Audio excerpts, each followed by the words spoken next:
Hola buscadores del fuego interno, ¿cómo están? Nosotros estamos súper emocionados porque el día de hoy vamos a hablar de un tema que nos apasiona mucho y es sobre música y ocultismo en los monasterios, pero aparte de que el tema nos emociona mucho es porque tenemos un súper invitado. Así es, Julio Morales, que pues siempre nos llena el corazón porque con él platicamos de temas que nos gustan mucho. Ya platicamos en su canal, ya váyanlo a ver, el programa de música y runas. Y Therion un poquito el metal, exacto, pero ahora va de un tema que domina nuestro amigo Julio, que es la música precisamente, pero ahora basado en el ocultismo y particularmente en el ocultismo de una época muy particular, que es el siglo XII, siglo XIII, en monasterios, Renacimiento, que va a dar hasta el siglo XIV. Así que va a estar interesantísimo. Sí, buscadores, vayan a verlo en su canal Musicalmente Paranormal. Pero Julio, ¿cómo estás? ¿Cómo estás? Bienvenido a Ignis Regnum. Hola chicos, buenos días, ¿cómo están? Pues para mí es un gusto volver a grabar con ustedes.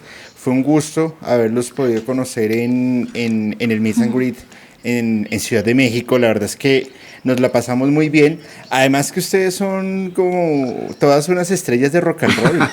Llegaron y mucha gente me había preguntado, ay, ¿ellos van a venir? Y yo, sí, Pimpinela viene, perdón, Ignis Regnum viene. Entonces llegaron y muchas personas se pusieron muy contentas, por supuesto, incluyéndome. Y nada, pues como se los decía hace un ratito, yo pienso que este capítulo va a dar para varias partes, porque no sé por qué siento que nos vamos a terminar yendo por las ramas. Sí. Pero es lo que se va a volver interesante. Sí, la verdad es que justo estábamos, antes de empezar Buscadores, estábamos platicando con Julio sobre qué tan extenso y cuántas cosas abarca, no solamente en música, sino en toda una dinámica social y una estructura sociopolítica súper profunda y súper intensa, y que claro, la música era uno de los fuertes, ¿no, Julio?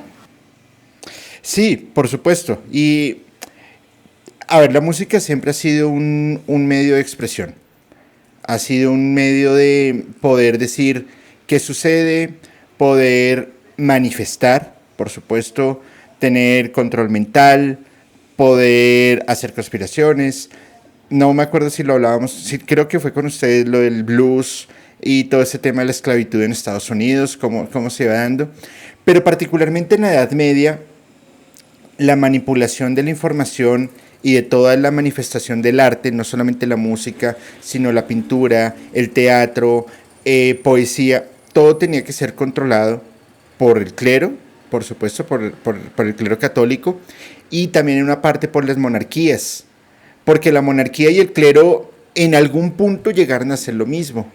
Se separan los poderes, pero el clero sigue teniendo mucha influencia en temas políticos. Inclusive hoy por hoy, si lo vemos desde España y desde Inglaterra, el clero tiene ese poder, pero en el medioevo era mucho más grande. Excelente, fíjate lo que dices es súper importante porque lo platicábamos antes de comenzar el capítulo. Sería imposible entender el ocultismo si no tomamos en cuenta la evolución de la historia de las religiones.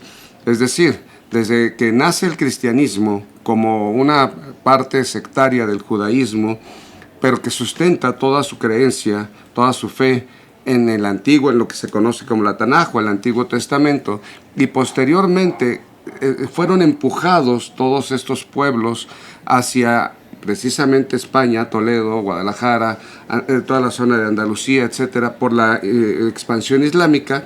Pues no tendríamos la riqueza simbólica de la música por un lado, pero también de la Kabbalah y por otro lado de la Kabbalah cristiana, que le da mucho sustento con la formación neoplatónica del cristianismo y la gran influencia neoplatónica también en el judaísmo.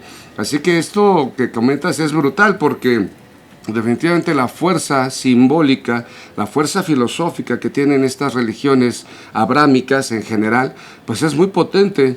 La figura de un Dios salvador asociado a un Dios creador es una potencia de reconocimiento del ser como imagen de la divinidad, pero también en acción. Es decir, Dios mismo no puede actuar si no es a través de los hombres, particularmente de uno, su propio hijo, que le da acción en el mundo. Y partiendo de ello, pues toda la liturgia que deviene en cantos, en rezos, en y que estos después fueron musicalizados o al mismo tiempo, pues se expone claramente de qué va la fe, porque no muchas personas sabían leer y tampoco entendían el idioma, el latín, particularmente de las misas de requiem, de las misas de muertos, etcétera. No entendían el lenguaje. Lo que tenían que hacer, bueno, pues buscar la manera de que fuera por lo menos la repetición monótona quizá, o de pronto ya melódica de los cantos, pues para hacer las alabanzas. Para entrar en un estado de ánimo, claro.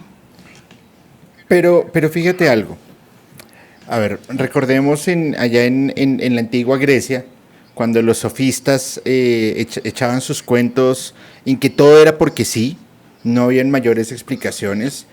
Empieza el método de la mayéutica, como a empezar a descifrar a través de un raciocinio lógico, poder dar ciertas explicaciones a los fenómenos. Ya luego Platón dice, ok,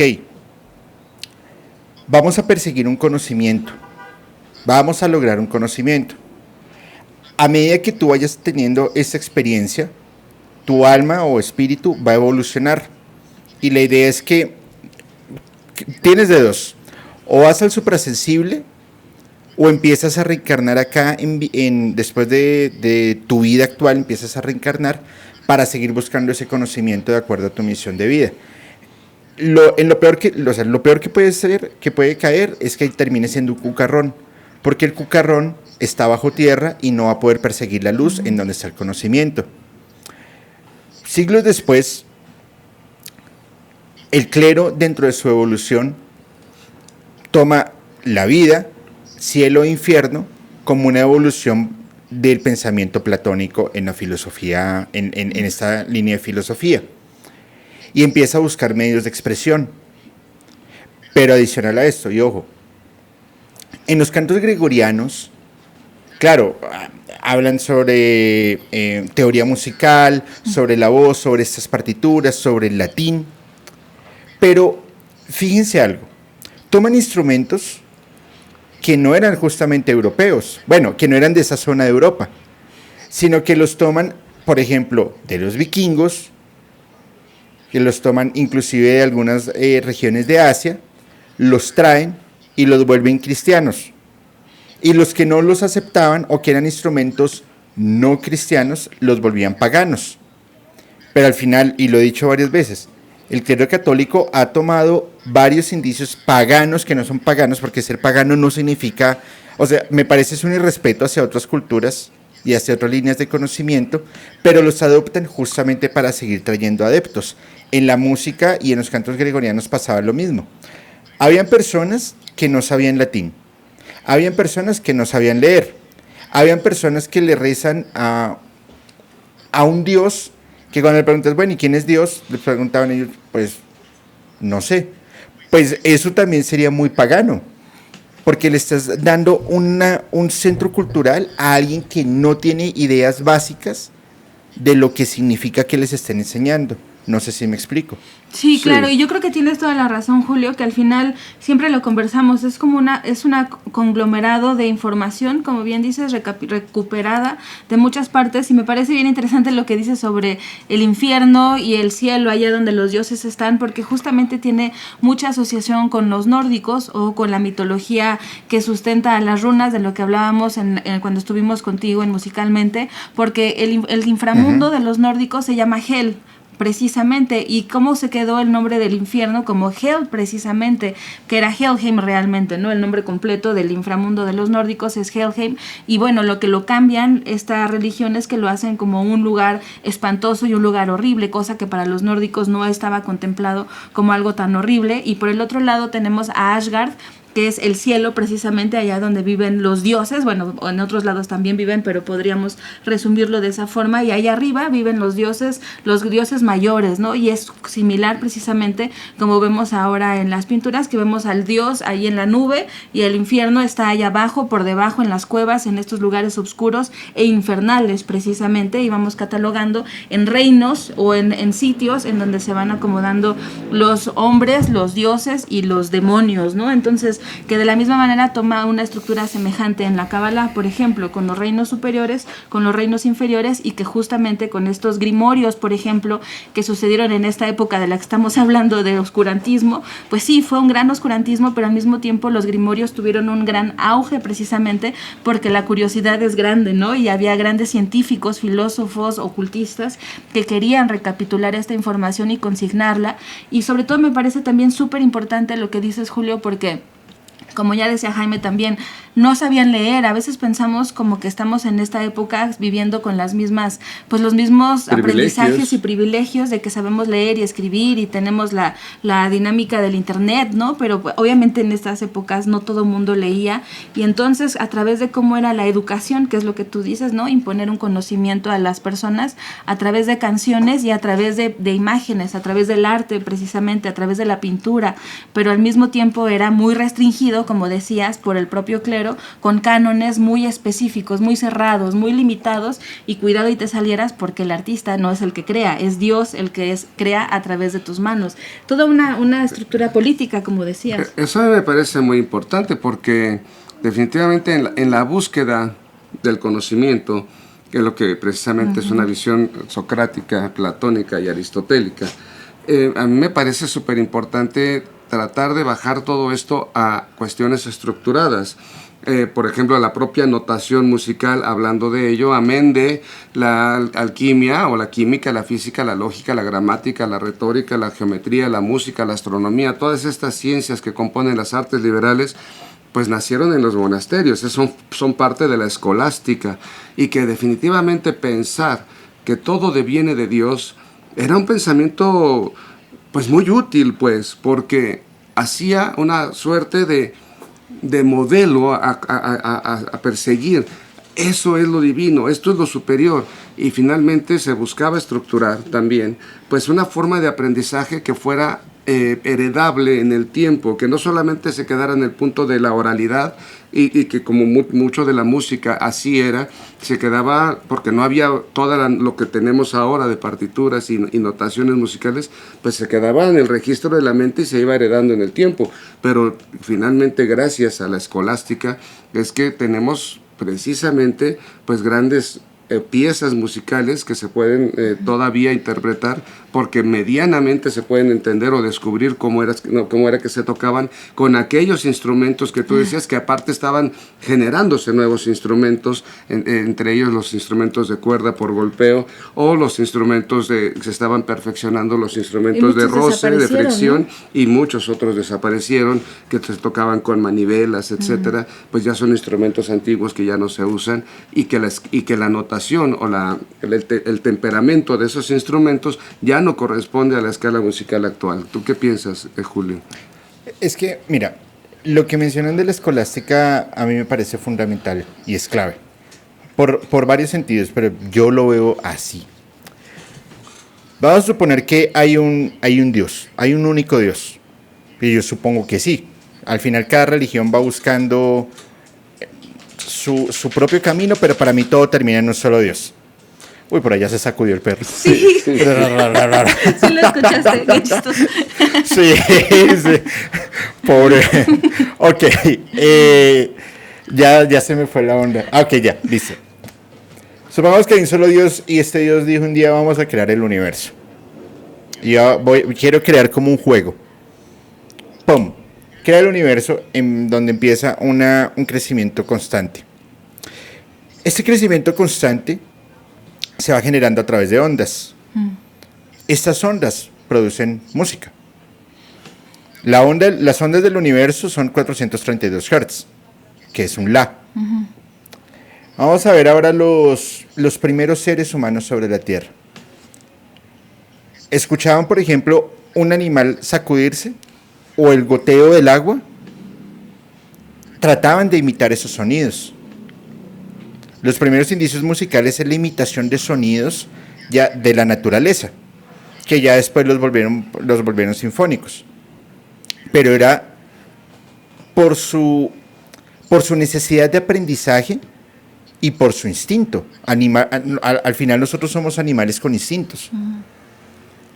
Entonces la escolástica justamente estaba combinando esta razón de una lógica, de un sentido de aprendizaje y una razón de fe. Ni ustedes, bueno, no sé ustedes, no sé, pero yo no sé cómo se creó el universo. Yo no sé cómo se dio la vida. Cada quien lo dice de una forma diferente. Pero la escolástica justamente combina esos dos sentidos. En donde se empieza a fallar en querer tener una sed de poder, tener una sed de poder y una monopolización de la razón como lo dio el clero.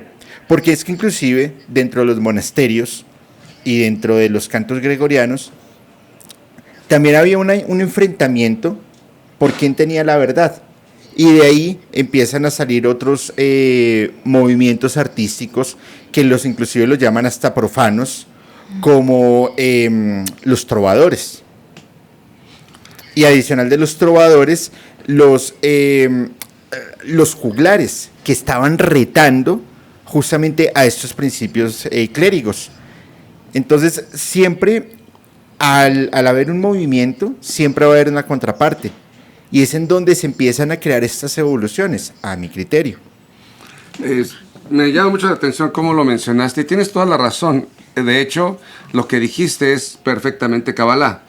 ¿Qué quiere decir esto? En el principio, y lo podemos ver en el relato del Génesis, pues la tierra estaba confusa y vacía, era lo que se decía. Bueno, este Dios único que busca mirarse a sí mismo en su creación por su infinita misericordia, bueno, pues lo podemos analogar de manera platónica al uno, que es uno, y por ser uno no puede ser dos, es decir, no se puede dividir, tiene que existir todo dentro de sí. Porque si existiera algo fuera de él, entonces ya no serían uno, serían dos. Y entonces se mira a sí mismo desde afuera. No, tiene que mirarse desde adentro. Genera un espacio dentro de sí, esta fuerza primigenia Ain, genera un espacio dentro de sí, Ain Sof, se expande en Ain Sof Aur, y ahí empiezan precisamente las emanaciones de la presencia divina. Que son reverberaciones, que son ondas. Reverberaciones, ondas precisamente, que se van a contener esta fuerza de presencia divina en lo que conocemos como las séfiras. Posteriormente, en el habla divina, en la necesidad de expresarse de la voluntad divina, bueno, pues nacen las letras del alefato. Esto es maravilloso porque con 32 senderos de sabiduría, dice el Sefer Yetzirah, Yahvé, Elohim, el Shaddai, el Todopoderoso, el Señor de los ejércitos, toda esta divinidad, bendita sea su nombre, crea todo el universo, todo lo cuanto existe y todo cuando existirá, porque es algo lógico. Con el lenguaje y con las presencias de la mente, tú puedes generar cuanto quieras en el universo, o por lo menos nombrarlo, por lo menos hacer que tenga entidad, que exista, sea y esté, las tres funciones del ser.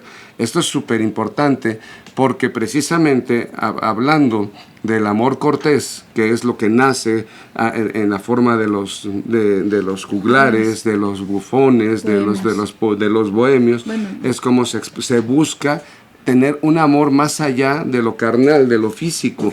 Y esto, si lo asociamos con el contenido platónico, pues es el amor platónico, el amor más allá de la carne, sino es un amor divino, un amor superior, un amor que busca religar al ser con el ser, independientemente de las carnes, de las personas. Y esto da criterio no solamente de misericordia, sino también de piedad, y me parece súper fundamental, porque hablando de los cantos gregorianos, pues una de las formas de los cantos gregorianos son lo que te platicaba sobre las misas de Requiem.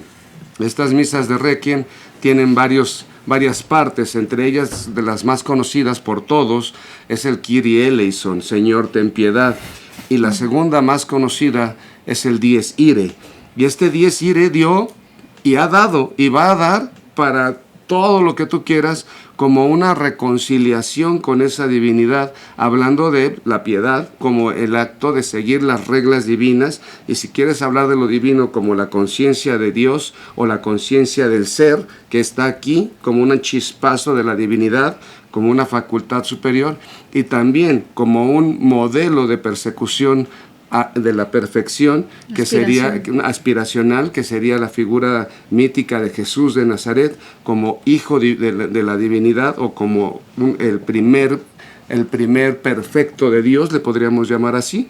Bueno, pues está el Cordero de Dios, que esto nos da en ocultismo para mucho, porque nace Juan, el evangelista, lo promociona, he aquí el Cordero de Dios que vendrá a quitar el pecado del mundo.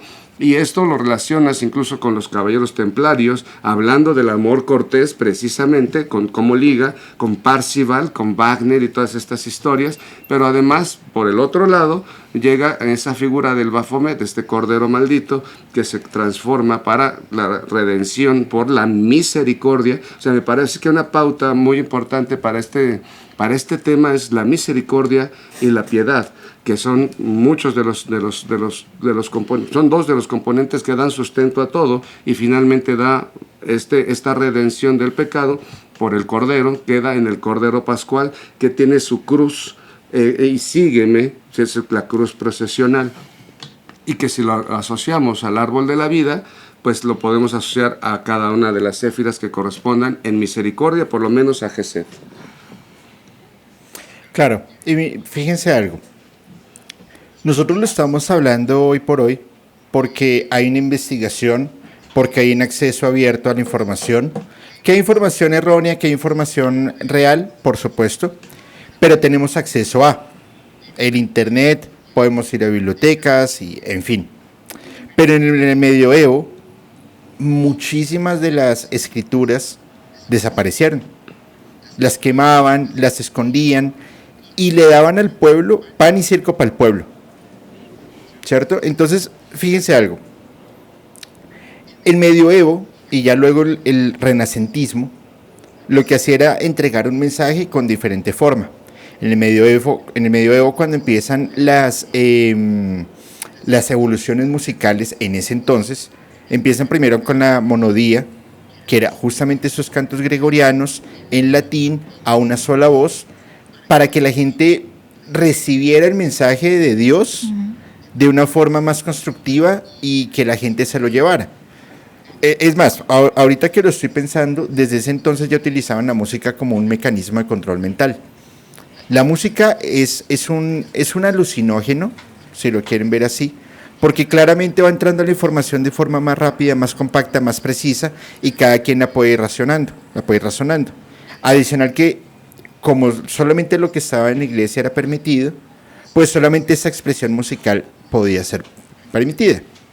En donde entra la música profana o los trovadores, empiezan que ya no era a una sola voz, era un texto totalmente abierto, y a pesar de que la estructura musical era como un canto gregoriano, buscaban también tener acompañamientos de otros instrumentos y de compases definidos, justamente para generar una disrupción y que la gente volteara a mirar para allá. Ya luego entra la polifonía, que es a más voces, con más instrumentos, combinan la religión, combinan lo profano y empiezan a entregar mensajes. ¿Qué hace el clero? Hombre, pues tenemos que evolucionar. Entonces, vamos a la polifonía y empezamos a meter más fuerza y mensajes que generen ese ocultismo que lo hacían ver en ese entonces ocultista. Que el evangelio no era que el evangelio no tenía solo una cara, sino tenía varias, y lo empezaban a encriptar a través justamente de esta polifonía. Entonces, no solamente era la música, era una apertura de información que al mismo tiempo, esta también era cerrada, era sesgada. Entonces, ¿qué es lo que más vende? Justamente lo que es el bien y lo que es el mal. Mencionabas ahorita, Jaime, lo del Cordero de Dios que quita el pecado. Imagínate, estamos en 2024 y todavía existe Cordero de Dios que quitas el pecado. Han pasado 700 años y es como si lo tuviéramos ya inmerso acá. Y es precisamente ese poder que da la música que viene desde los monasterios. Si ustedes me lo preguntan a mí, eso es súper ocultista. Porque miren todo el tiempo que ha tenido esa recordación, el impacto y la disrupción. ¿Me explico? Sí, yo creo, Julio, bueno, quería abarcar lo de los trovadores, que yo me acuerdo en otra charla comenté que eran como los punks de esa época, porque precisamente rompieron, ¿no? Rompieron con los paradigmas y con las estructuras, y sobre todo con el concepto del amor, que es lo que Jaime decía, ya que pues los matrimonios eran arreglados, ¿no? Eran arreglados por intereses políticos, intereses religiosos, y entonces pues no podías elegir casarte con la persona que amabas. Y los trovadores justamente quieren, con estas canciones y estos cantos al amor, pues querían romper con esas estructuras para recuperar esta libertad, por lo menos de la persona a la quien yo voy a amar, ¿no? Entonces eso me parece súper fundamental, porque sí, derivó toda los juglares, como dices, la crítica política, la crítica de las estructuras del amor, sociales, cómo nos vamos a representar como participantes de esta sociedad, y me parece que ellos explican muy bien el rol que nos debería de tocar, es decir, cuestionar las estructuras, porque sí, yo entiendo que hay, como dices, que hay estructuras que quieren mantener un orden o que quieren controlar la mente en un mal sentido, ¿no? Es decir, manipularnos y modificarnos o movernos a como ellos quieran, pero yo creo que todos tenemos facultades, es decir, yo creo que sí, mucho de responsabilidad de ellos, pero también tenemos este discurso filosófico todos, o este discurso de cuestionar lo que nos están diciendo, y que el hecho de que al día de hoy siga existiendo este canto de Cordero de Dios, yo creo que lo que nos toca es trascenderlo de lo literal a lo filosófico y a lo simbólico, para empezar a desvelar estos códigos que al principio eran códigos encriptados y que ni siquiera a lo mejor se podían cuestionar o no cabía en la mente, pero ahora con tanta información yo creo que más que una crítica, justo nos toca cuestionarlos y exponerlos a una manera más abierta, para que las personas lo asimilen de una manera íntima y personal, ya no como un mecanismo de control, sino entender qué me querían decir estos personajes, es decir, qué quiere decir el Cordero de Dios que quitas el pecado, qué quiere decir expíame de mis pecados, qué quiere decir temor de Dios, por ejemplo, que son frases súper fuertes, pero qué quieren decir realmente de manera ocultista, es decir, de manera íntima y personal. Yo creo que eso es una responsabilidad que nos toca, ¿no? Sí, me llama mucho la atención, porque en Kabbalah tenemos el Pardesh, es decir, la forma de trascender los textos de la literalidad a lo místico, pasando por lo simbólico, pasando por lo litúrgico. Es decir, todos los textos sagrados de todos los pueblos, de todas las culturas, tienen estos niveles de interpretación, desde lo literal hasta lo místico, y precisamente se busca, y ahora ya es muy fácil hacerlo, como bien dices, gracias a la tecnología y gracias las bibliotecas, todo, ¿no? al dinamismo de la información, compartir información. Tú estás ahorita en Colombia, nosotros estamos en México, estamos hablando en tiempo real, y no solamente estamos hablando en tiempo real, estamos dejando testimonio de lo que estamos platicando en este momento. Y el compartir las mentes creo que debe de servir precisamente para eso. Y me recuerda mucho que sí había disruptores de los sistemas y cuestionadores, pues me recuerda la reforma religiosa de Martín Lutero, que pues finalmente cuestiona precisamente estas bases que ya no son religiosas, sino son institucionales, de aquello que debería ser profundamente de religación del ser, y se transforma en algo político, en algo institucional, en algo administrativo, en algo burocrático, que ya no corresponde a la idea de Dios que yo tengo, y voy a reformarlo. Y me parece que no es ajeno a nada, porque es parte de la evolución humana. Es decir, cuando existía Júpiter y Zeus u Odín, pues eran reales para las personas, y finalmente vienen las religiones o los nuevos pensamientos, o incluso las no religiones y el agnosticismo, a redefinir al ser y colocarlo en una posición asible en el mundo, para que lo que tú vas a hacer Exacto. tengas oportunidad de agarrarlo de algún lugar, y no solamente sea un modelo inasible, impenetrable, incognoscible, sino que yo, y ese es el gran beneficio de Jesús de Nazaret, como héroe mítico del cristianismo. Lo que nos permite es precisamente eso, hacer que yo pueda seguir su camino, pueda seguir sus pasos, seguir su modelo, y aspirar a llegar al seno del Creador de la manera más pura posible. Pero miren nomás, vemos hoy a Jesucristo como una figura globalizada.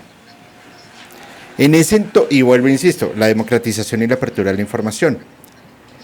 Pero en el medioevo veíamos a Jesucristo como nos lo planteaban, pero además cada parte en donde estaba el clero tenía su propia forma de las liturgias. Y adicional, cada uno tenía sus propias escuelas de canto. O sea, Claro. Miremos algo. El centro en el año 800, 900, ¿cuál era el centro de la Iglesia Católica? Roma. Bizancio, ¿no? Me parece que Bizancio, y sí, claro, todo el Imperio Romano, pues, pero el Imperio Romano de Occidente. Exacto. De Oriente, perdón. El centro religioso de la Europa occidental, y era también el centro político. Entonces ellos tenían información. Cae el Imperio Romano, empiezan a repartirse cosas, y claramente el clero se transformaba de acuerdo a la región y a los estándares sociopolíticos en donde estaban. Entonces, la forma de hacer las ceremonias, la forma de hacer el canto, las mismas escuelas eran totalmente diferentes. Y esto les llevó a hacer una reorganización que fue mucho tiempo después que lo entendieron en el tema de la música, y es donde se llega al canto gregoriano. Y esta adicional se divide en varias partes también, esta escuela gregoriana, porque se viene la tarea de empezar a reemplazar los cantos occidentales para tratar de tener una sola forma, una sola línea. Pero esto no sirvió de mucho. Por ejemplo, cuando llegan a Milán con los cantos ambrosianos, allá dicen, no señores, aquí tenemos otra forma de hacerlo, nos funciona y a la gente les gusta. Y no quiero decir que esté bien o esté mal, quiero decir es que los cantos gregorianos es una expresión del arte. Y la única forma para que la expresión del arte funcione es que a la gente le guste. Si a ti te gusta algo y yo te voy a imponer otra cosa, eso que te estoy imponiendo no va a tener el mismo impacto como algo que sí te estaba gustando. ¿Me explico? Sí te entiendo, sí pero pero no lo comparto tampoco, sí. porque Okay. hay muchas expresiones del arte que a mí particularmente no me gustan. Vamos, yo puedo hablar de los periodos de Picasso, por ejemplo, y lo veo como retratista, y es fantástico como retratista. Lo veo en su periodo azul con sus arlequines, y me fascina su periodo azul. O la arquitectura en el periodo románico. Exacto, porque yo que tengo nociones de arquitectura, bueno, pues me gustan algunas cosas. Pero hablando de Picasso, pero ya el cubismo no me gusta. O sea, esencialmente lo entiendo, me parece fantástico y súper creativo, pero a la vista no me agrada. Y me podrán decir lo que quieran, a lo mejor me pueden tachar de ignorante, pero si para gustos los colores, ahí es donde pienso que ya no casa la parte de le debe de gustar al pueblo. Vamos a pensar en el punk, lo que decía Brenda. No a todo mundo le gusta el punk, pero sí fue una gran revolución de la música. Por supuesto. Yo creo que la época de la que dices, a lo mejor sí lo entiendo un poco más, ¿no? Que había más restricciones. Era un sesgo. Más temas. Era un sesgo. Es que miren. Exacto. Si algo existe, es porque algo lo consume, alguien lo consume o a alguien le gusta. El punk, tocamos el tema del punk. A mí el punk no me gusta. No lo escucho. Y no me iría a un concierto de punk. Hay gente que le encanta el punk, se pone todas sus crestas y van a los conciertos y se cogen a golpes. Maravilloso. Pero hay una apertura de gusto. En el tema, a lo que yo me refiero es, para que algo exista, tiene que haber un consumo o tiene que haber un gusto. El arte, yo creo que también una necesidad, ¿no? Perdón claro. que te interrumpa. Creo una necesidad, pero ahí justo creo que caemos en el meollo del asunto. Discúlpame si no es así, para que prosigas con tu idea. Me parece que estos cambios obedecían a que la religión, hasta el día de hoy, por lo menos hablando de esta religión cristiana, católica, pues se estaba formando y se sigue formando, se sigue adaptando. Las alabanzas que se están haciendo hoy en los templos católicos y en los templos cristianos, pues son muy diferentes. Incluso ya en los templos cristianos, que no son los católicos, pues vemos bandas de rock tocando rock, haciendo alabanza a Dios y a su Hijo. Es un poco lo que dices, ¿no? Responden a una necesidad. Responden a una necesidad más que a una evolución. Uh-huh. Es que si la evolución no existiera o no se estuviese dando, estaría todavía los castrati, estaría netamente sí. los gregorianos, no existirían bandas como Hillsongs, que es una banda, creo que es de Australia, que es una barbaridad de banda de rock cristiano. Aquí en Colombia estuvo Pescado Vivo, aunque no es del clero católico, pero Pescado Vivo y Alex Campos. Bueno, en fin. El punto es, la evolución dentro de la música es una constante. La evolución dentro del arte es una constante. No quiero decir que le tiene que gustar al 100% o que no le debe gustar a nadie. No, para gusto los colores, como tú mencionas. Pero al haber esta expansión y al haber esta ruptura, esta descentralización, pues estas expresiones artísticas se tenían que acomodar a estas regiones también, porque si no iba a ser muy difícil poder tener este impacto.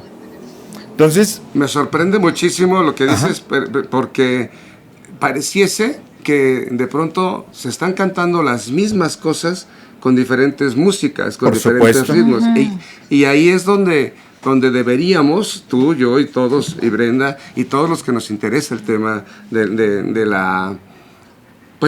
desarrollo del ser, precisamente explicar todo eso que se sigue cantando con las mismas palabras, con el mismo Hosana, con el mismo Cordero de Dios y con las mismas palabras, pues ahora explicarlo, es decir, usar a la música, usar todos los recursos, la arquitectura, la pintura, el arte en general, como lo estás refiriendo, pero que se haya explicado, que no se quede eso, porque eso parece que no ha evolucionado, y eso es terrible, ¿no crees? Es lo que comentaba. Ajá.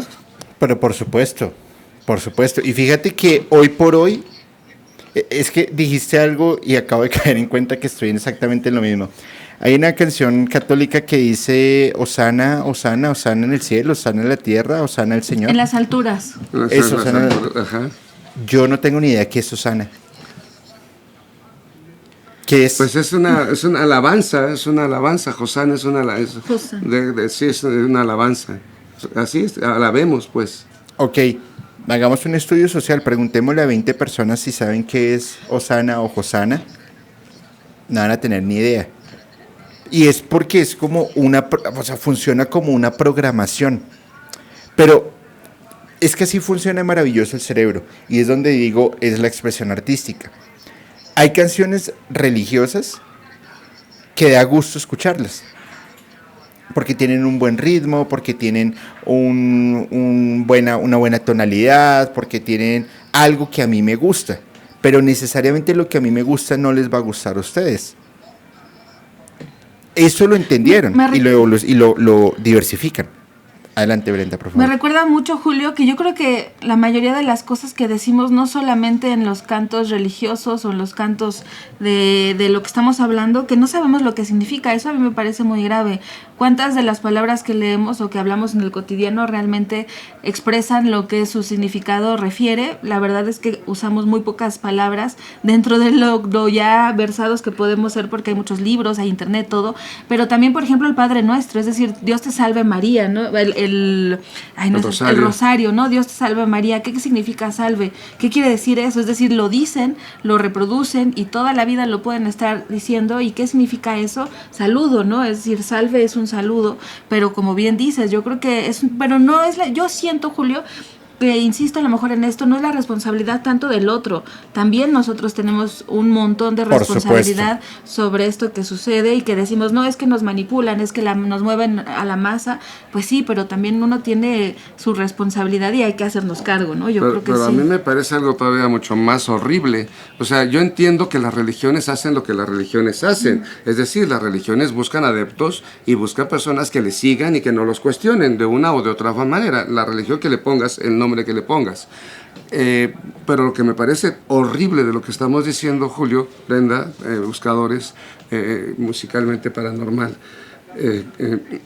que en el esoterismo está sucediendo de la peor manera. Por supuesto. ¿Cuántas personas has oído que están repitiendo lo que dijo fulano, sotano, perengano como loros y no tienen ni idea de lo que están diciendo ni de lo que están haciendo? Incluso están hablando de magia ceremonial, están hablando de rituales, de demonios, de ángeles, de kiflots, pero ¿qué estás diciendo, por el amor de Dios? O sea, ¿ya de verdad te pusiste a investigar o solamente estás repitiendo lo que te dijo fulano, sotano, perengano? TikTok, ¿no? La receta del TikTok. Eso está espantoso, Julio.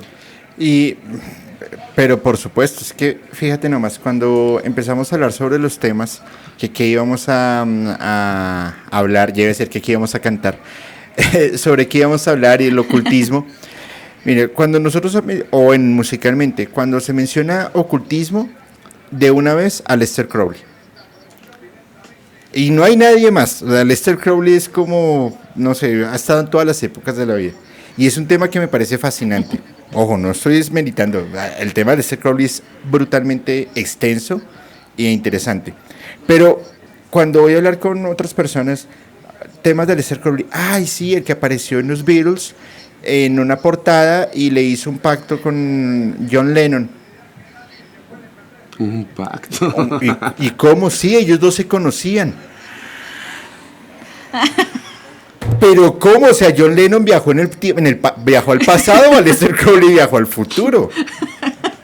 ¿En serio? Claro, pero además, es que es esa falta de... yo siempre le digo a Jaime, es que a veces las líneas del tiempo son tan confusas en general, es decir, a veces piensan que todo o algo es muy antiguo cuando no es muy antiguo, o algo es muy moderno cuando no es muy moderno, y eso les confunde un montón. Y hablando de este ejemplo que dices, me da pues sí, es muy... mucha claridad, pero además hemos visto personas que están asociadas muy al tema de la meditación, por ejemplo, que los libros de Aleister Crowley, ni leerlos, son libros prohibidos y se los prohíben. No, tú te empiezas a leer a Aleister Crowley y no me vengas a decir cuando empieces a ver cosas raras, cuando empieces a conectarte con cosas espantosas, entidades o no sé qué clase de cosas, porque ese señor te abría portales nada más como si fuera el libro de los muertos de la película de la momia, ¿no? Una cosa así. pero ahí cuenta mucho la intencionalidad. Mira, hay una canción que se llama Moonchild de Iron Maiden y es la musicalización de un ritual de Aleister Crowley. Entonces, la leí, no sé, 2 veces en diferentes capítulos y las personas me decían, me sucedieron cosas paranormales. Se abrió un portal, me botaron el teléfono, se apagó el televisor. Yo decía, pero... A ver, no necesitas una invocación de alguien para tú abrir un portal. Con el simple hecho de tú disponerte a abrir un portal y hacer lo espiritualmente correcto, para hacer eso, pues lo vas a abrir. Ahora, ¿cuáles son las consecuencias? Pues cada quien lo vive a su manera. Pero es que esto es así de sencillo. Hace un mes y medio, no sé en México, aquí en Colombia hubo una tendencia que era pararse frente a un espejo con la luz tenue y empezar a hacer una cosa así y hacer el péndulo humano. Entonces, el día de mañana va a pasar esto, entonces pum, te mueves para el frente, ¡wow! Me voy a morir, me voy a ir mañana va a pasar esto. Yo decía, carajo, las personas por estar repitiendo eso, realmente sí pueden estar abriéndose un portal del bajo astral, se les va a meter algo y después sí corran a ver al del TikTok a ver si lo salva. Lo mismo, había otra chica que por cazar likes estaba supuestamente en una casa y la chica salía llorando y empezaba a hablar en una lengua bastante extraña dentro de su universo y su vacío mental. Y seguramente tendría ayudas, entonces, me están botando las cosas. Gritaba y salía corriendo, Dios mío, estoy poseída. Y yo veía y habían como 2 millones de personas viéndola. Y decía, ¿hasta qué punto ha llegado la desinformación por cazar likes y la prostitución, perdón la palabra, del esoterismo, de la magia, de las runas, del tarot, de la radiestesia, de todo? Por una razón a la cual no me importa cuál sea. Estamos en un proceso, un momento muy jodido. Y quería yo nada más decir de los mismos metaleros, pues el señor Ozzy Osbourne le hace su canción a Aleister Crowley y le pregunta ahí en la canción, ¿neta sí estás haciendo todo? O sea, ¿de verdad sí es neta todo esto que nos dices? ¿O es más inteligente, cuestionándolo, ¿no? Claro, justamente. Y un poco para ir concluyendo, Julio, a mí me queda la pregunta de... ¿Por qué? Es decir, ¿por qué ahora con tanta información? ¿Por qué con tanta manera de investigar y de entender las cosas? ¿Por qué esta necesidad parecería como una necesidad de tener una creencia y de tener a alguien que nos dé esta certeza que porque a lo mejor no la podemos encontrar en nosotros? Seguimos a los de TikTok o seguimos al de la iglesia o seguimos a un gurú o seguimos a una persona que puede hacer una secta. Es decir, ¿de dónde nace desde tu manera de vista, tu punto de vista personal, de dónde nace esta necesidad o por qué seguimos haciéndolo, ¿no? Sería esa mi pregunta eterna un poco. Estaba padre, ¿no? Que nos dijeran por dónde ir, porque pues éramos ignorantes, no sabíamos leer, no teníamos idea de filosofía, de muchas cosas, y había unos personajes ahí vestidos con sotanas que nos decían, mira, síguete este caminito, y a lo mejor nos funcionó como sociedad, pero yo creo que ya no sigue siendo válido. ¿Tú desde dónde crees que nazca esta necesidad? En mi secta, justamente explicamos eso en la primera parte. No, mentiras, pero... Ay, ahora que dices en Netflix, no sé si has visto esa serie que es como... que te da pasos, ¿no? Para estudiando cómo llegaron a ser tiranos o cómo llegaron tiranos o a hacer una secta, y ahí te dicen justamente cómo son los pasos de crearte un libro, justamente como un libro sagrado, una historia fantástica. Pero bueno, ya eso está muy buena. ¿Qué opinas, Julio?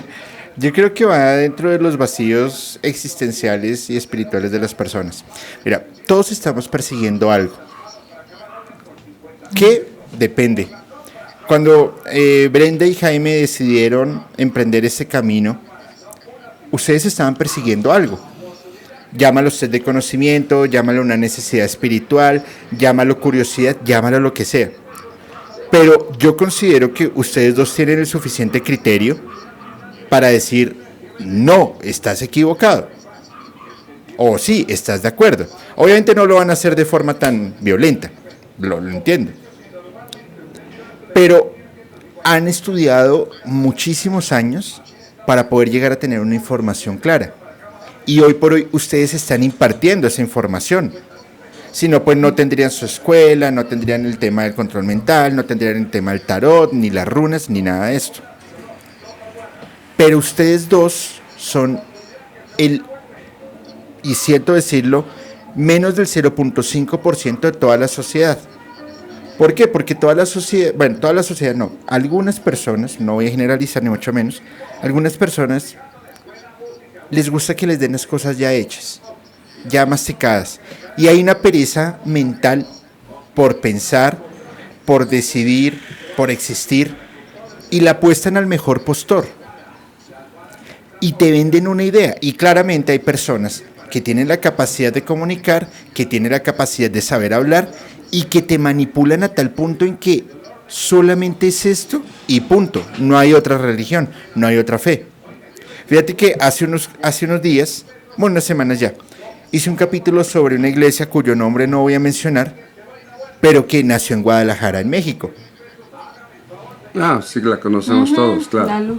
Y el hombre tiene unas investigaciones, pero asquerosas, unas investigaciones que yo digo, no puede ser, como también las tiene el clero, como también los tienen los testigos de Jehová y como también de muchas religiones del mundo.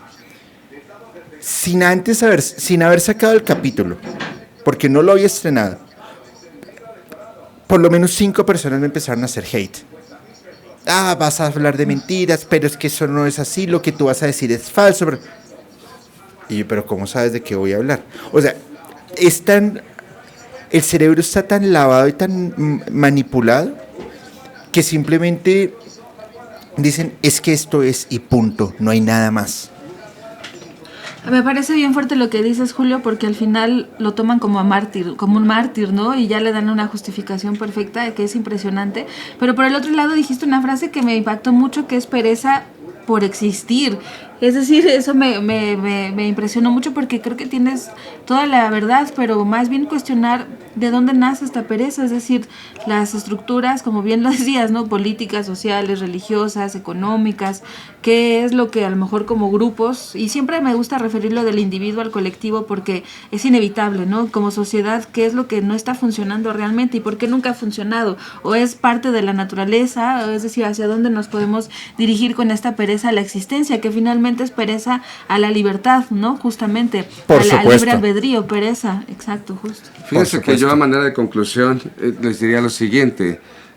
Ninguna religión, ninguna, y me quiero atrever incluso a hablar del satanismo como una religión, ninguna te va a decir hazle el mal al otro, ninguna.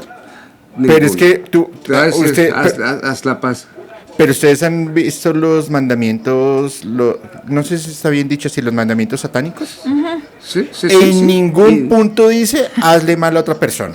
Ni No, tienes exacto. ni tienes que hacer sacrificio a gatos ni a personitas. Nada. Ni nada de misas negras, son muy muy sensatos los sensatos. mandamientos Pero del totalmente. satanismo. ¿A qué voy con esto? Que nosotros todos no debemos quizá andar viajando entre religiones por cuestiones de fe, sino por cuestiones de reconciliación conmigo mismo, de religación conmigo mismo. Creo que lo más importante es dejar de creer en las instituciones religiosas para creer en mí y asociarme a cualquier vertiente religiosa de la manera más sana y pura. Se llame catolicismo, cristianismo, budismo, satanismo, como le quieras llamar, a aquello que quieres profesar, porque va contigo, con tu personalidad, con tu esencia, con tu forma de pensar o de ser, pero no te dejes llevar por lo que te diga digamos, el jerarca de esa religión, porque pues él va a usar lo que va a usar precisamente para tener adeptos. Si algo es cierto, ningún sacerdote de ninguna religión, desde que ha existido las religiones, pues hace otra cosa más que profesar la liturgia, compartir la liturgia y ganar adeptos y vivir de ello. Pero las religiones, yo no la veo a ninguna que esté mal esencialmente. En su contenido. Más bien es estudiar religiones y pues agarrar de ellas lo que mejor nos va, que es portarnos bien o tratar de portarnos lo mejor posible conmigo y con mis seres cercanos y con la sociedad en general, seguir las reglas, las leyes universales, etcétera, y tan, ¿no? ¿Tú cómo ves, Julio? Totalmente de acuerdo contigo, pero totalmente. Es que mi invitación es, piensen un poco más allá de lo que les estamos contando. Piensen un poco más allá de las acciones que ustedes están haciendo. Para mí todas las religiones del mundo le dicen hagan el bien. No jodan al otro. Pero hoy por hoy estamos creo yo que estamos cayendo en un tema de vacío existencial enorme. ¿Y saben eso dónde lo puedo medir? En que todas las personas quieren hacer o conseguir los resultados de la manera más fácil y con el menor esfuerzo posible. Yo conozco muchas personas que trabajan con temas de brujería, por ejemplo, y me dicen todos por igual, o sea, estamos impresionados de la cantidad de personas que nos llegan pidiéndonos que quiero dinero, pero es que quiero yo no sé qué, pero es que quiero decir más. Pues a mí una persona me dijo, oye Julio, yo sé que tú haces temas de velomancia. Y yo, sí. ¿Tú me podrías decir cuál es la mejor manera de conseguir dinero? Y yo, sí. Hay una que ha existido desde el primer humano, se llama trabajar. Sí, me encanta. Totalmente de acuerdo, Julio, y como bien habías pronosticado, íbamos a hablar de este tema como central, pero nos iba a llevar por un viaje increíble y muchas gracias. La verdad, la conclusión me parece fascinante, porque sí, empezamos como muy con las bases o con estas estructuras y con estos cánones, pero nos fuimos intentando liberarnos de esos tiempos y de esa censura que existía y que sigue siendo la idea, ¿no? Liberarnos de esa censura. Y muchas gracias, Julio. Cuéntanos como último comentario sobre tu canal. Son varios programas, qué día se estrena para que también te vayan a visitar los buscadores. Exactamente, sí. Tienes varios programas también. Exacto, tienes varios, ¿no? Sí, muchas gracias a ustedes por la invitación. Espero que no sea la última porque sí que me gusta hablar mucho con ustedes, me divierto bastante. Musicalmente Paranormal nos encuentran en Spotify, nos encuentran en YouTube. Estrenamos capítulos 3 veces por semana, miércoles, jueves y sábados. Los martes hacemos, hasta ahí, Crudo y Sin Censura, 2 veces a la semana, que son capítulos exclusivos para membresías. Martes, Despertar, que son ya temas más espirituales. Justamente sacamos Ayer uno sobre los chakras y la energía de las personas que estuvo increíble. Y vamos a entrar ahora en una época, en una onda más ocultista. Estamos haciendo como bloques de capítulos. Y en Spotify tenemos exclusivo todos los viernes historias reales de personas irreales, que son historias dentro del plano paranormal, que son verídicas, pero que cambiamos los personajes para proteger la identidad de las personas. Y bueno, acá estamos, sean todos bienvenidos. Excelente, Qué muchas bonito, gracias, qué padre, Julio. qué interesantes temas. Ajá, qué bonito, qué diverso. Muchas gracias, Julio, y claro que sí, no será la La última. Esperamos que haya muchas más. Y pues muchas gracias, buscadores. Cuídense mucho, esperamos que lo hayan disfrutado. Ya saben, denle like, comenten, compartan. Vayan a seguir a Julio en Paranormalmente, en Musicalmente Paranormal, y denle like también a Yad cuando estuvimos con Julio. Y pues sigamos en la búsqueda del fuego interno. Bye.